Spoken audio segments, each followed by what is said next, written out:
का दो अपनी गोबर गोबर रोपाई छा के लगोगे का दो आधा ना गोबर गोबर रोपाई छा जोत वाला कम पूरा चासल बुझाई छा के लगोगे का दो अपनी गोबर गोबर रोपाई छा के लगोगे का दो पाई छा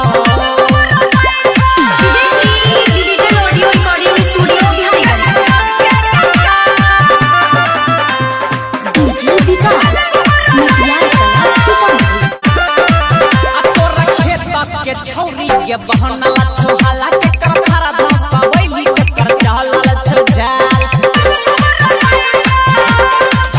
तोरा खेत के छौरी के बहना छोहाला के कर धारा धसा बैली के कर चहला छौ जाल बोलना के कररी हो होर नहीं मिले छोए में खोर लगाबै छी गे छौरी धान उपज होय तो गे बीजो